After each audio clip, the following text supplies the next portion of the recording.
Hey guys, it's Willie. Welcome back to my channel. So I am so excited about this piece, and I know I said it about the last one, but this piece is going to be using the unicorn. This is a newer, this little piggy, and you guys, oh gosh, I love this pigment.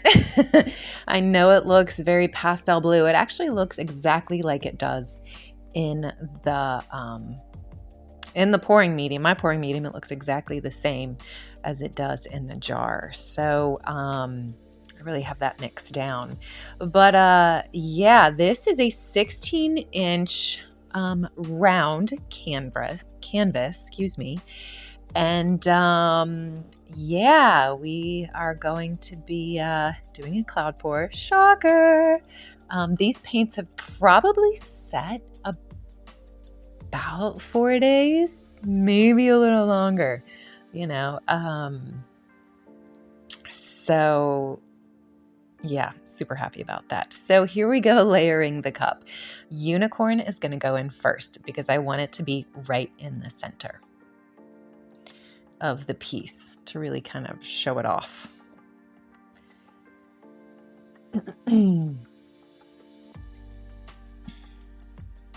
And of course, all my colors and my recipes will be in the description box below. And then earlier in the video, I had my colors down.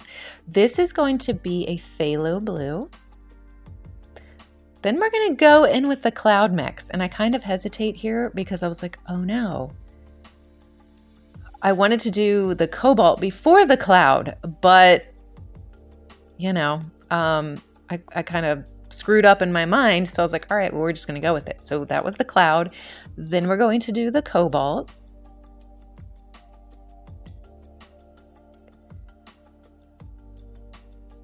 Then I'm going in with SEQUINS. This was left over from a past pour. That is Indigo. Boy, I'm loving Indigo right now. So this is going to be more cloud mix. Then I'm going to go back in with the Cobalt.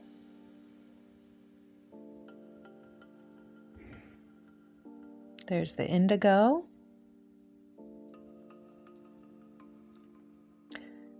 I think I ended with the Indigo.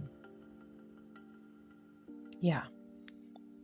So, you know, I had planned out my colors. So I was like, oh gosh, when I kind of screwed up, you know, layering my cup, it wasn't a screw up. It turned out, this turns out really beautifully. And honestly,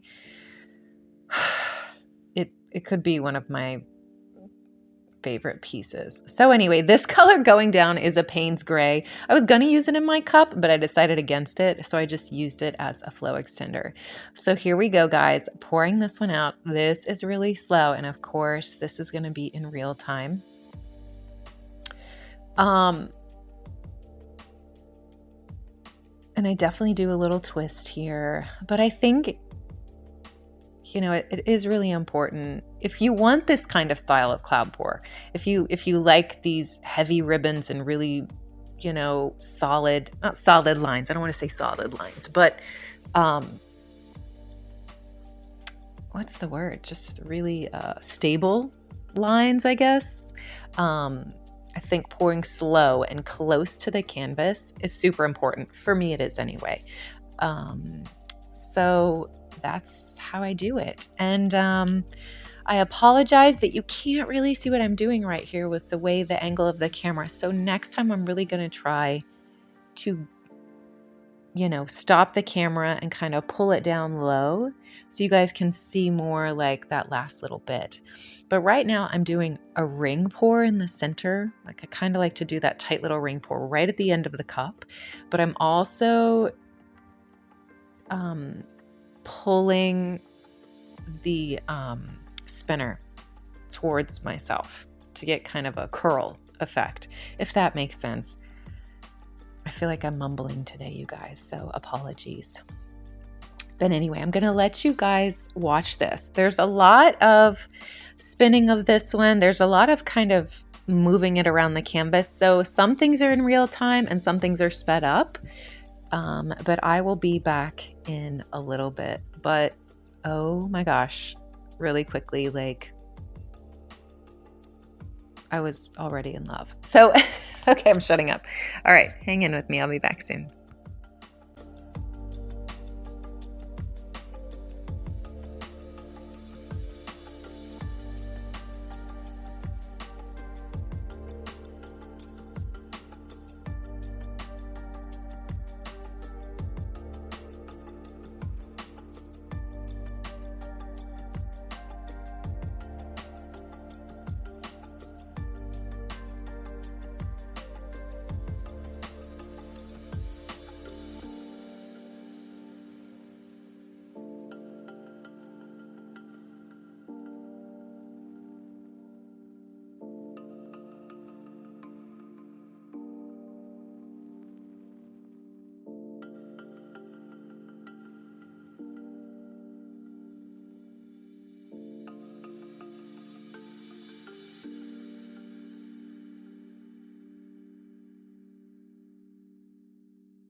Hey guys, so yeah, thanks for hanging in with me if you did during the tilting and the spinning and the decision making and the positioning on this modified spinner I'm using right here. You know, when I poured this out of the cup, I loved it immediately. The clouding, oh, it puffed up beautifully. And There's translucency, they glow, there's opacity, the pigments in the center. Like at this point I was like, oh wow, these pigments are going to be beautiful. But I knew as the piece before, as Ascension, the purple piece I used with Crescendo, this little piggy, I knew when it dried was really when we were going to see the shift. And the shift in this one is just as amazing as the Crescendo piece. So I'm super happy with this. I'm super happy with the clouding. Here is an details. And yeah, I know I've been into that indigo color lately, guys. It's just really beautiful by the cloud. It's kind of stormy feeling to me. It's very celestial. And then the cobalt. Cobalt is not a color that I feel like I want to use that often, but the past few pieces when I've used it, these purpley blue pieces, it has been just stunning. Oh, and up there in the up in the top there was the sequins, and dried it's amazing as well. But I mean, look at the translucency I got, and translucency, opacity, the glowiness, the softness.